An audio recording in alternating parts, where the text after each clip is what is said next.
July నెల 2025 సంవత్సరానికి మనకి గ్రహ స్థితిగతులు ఎక్కడున్నాయో చూద్దాం.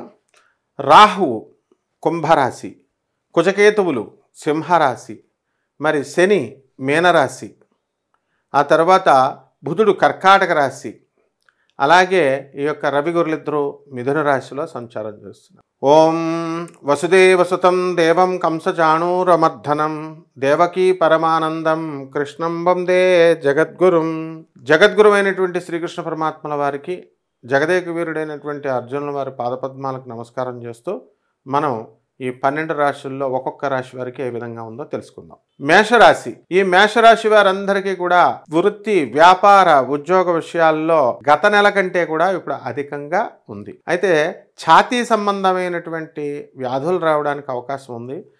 అందువల్ల గ్యాస్ట్రిక్ ప్రాబ్లంతో ఉన్నటువంటి వాళ్ళు జాగ్రత్తగా ట్యాబ్లెట్లు అవి వేసుకోండి. ఇకపోతే బుధుడు వల్ల మనకి నర్వస్ వీక్నెస్, ఓవర్ ఎక్సైట్మెంట్ ఈ నెలలో అధికంగా ఉంటుంది. ఈ మేషరాశి వారికి ముఖ్యంగా ఏలినాటి శని జరుగుతోంది. అందువల్ల ఈ ఏలినాటి శనిలో ఇన్కమ్స్ బాగా పెరిగినప్పటికీ మీరు విదేశాలకి దూర ప్రయాణాలు చేసేటటువంటి అవకాశాలు ఉన్నాయి. అలాగే మనస్సు మాత్రము కాస్త నిస్తేజంగా, నిర్వీర్యంగా, నిరాశంగా ఉంటుందన్నమాట. కాబట్టి మీరందరూ కూడా మనల్ని డిస్కరేజ్ చేసేటటువంటి వాళ్ళ దగ్గర ఉండకుండా మామూలుగా అందరితో కలిసి మంచి వాళ్ళతో మీరు వ్యవహారం చేసుకోండి. అదేవిధంగా ఈ యొక్క సంతానానికి సంబంధించినటువంటి చికాకులు, తలపోట్లు రావడానికి ఈ రాశి వారికి అవకాశాలు ఉన్నాయి. కాబట్టి పిల్లల విషయంలో మీరు కాస్త జాగ్రత్త వ్యవహరించాల్సినటువంటి అవసరం ఉంది. అలాగే ఈ యొక్క ఇనుము సంబంధించినటువంటి వ్యాపారాల జోలికి వెళ్ళొద్దు అసలు. అలాగే మనకి కాల్షియం డెఫిషియన్సీ ప్రాబ్లంలు, అలాగే ఐరన్ డెఫిషియన్సీ వల్ల మోకాళ్ళ నొప్పులు, ఆర్థరైటిస్ ప్రాబ్లమ్స్ రావడానికి అవకాశాలు ఉన్నాయి. కాబట్టి నిద్ర లేమి అనేటటువంటిది అధికంగా ఉంటుంది. బద్ధకం బాగా ఎక్కువ ఉంటుంది. కొత్త పురుషులు, కొత్త స్త్రీలు మీకు పరిచయం అవడానికి అవకాశాలు ఉన్నాయి.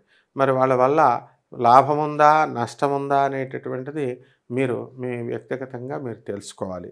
అదేవిధంగా ఈ యొక్క రాశి వారందరికీ కూడా ప్రభుత్వ ఉద్యోగాల్లో చేస్తున్నటువంటి వాళ్ళందరికీ టీఏలు, అరియర్స్లు అన్నీ వచ్చేయడం జరుగుతాయి.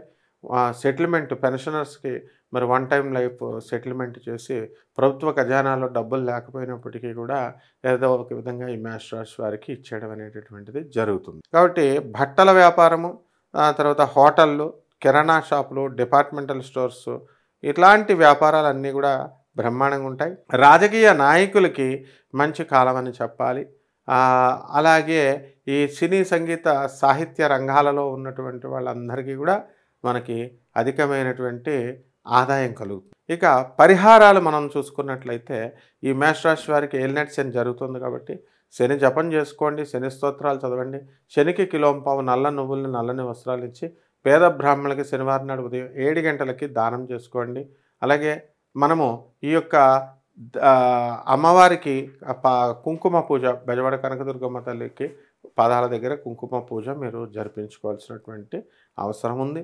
అలాగే రావి చెట్టు చుట్టూ ప్రదక్షిణాలు చేయండి. రావి చెట్టుకి నీళ్లు పోయండి. ముఖ్యంగా నీళ్లు పోయకుండా మీరు ఈ యొక్క ప్రదక్షిణాలు చేయకూడదనమాట. ఈ విధంగా చేసుకోండి. బ్రహ్మాండంగా ఈ మేషరాశి వారికి ఉంటుంది. శుభమస్తు.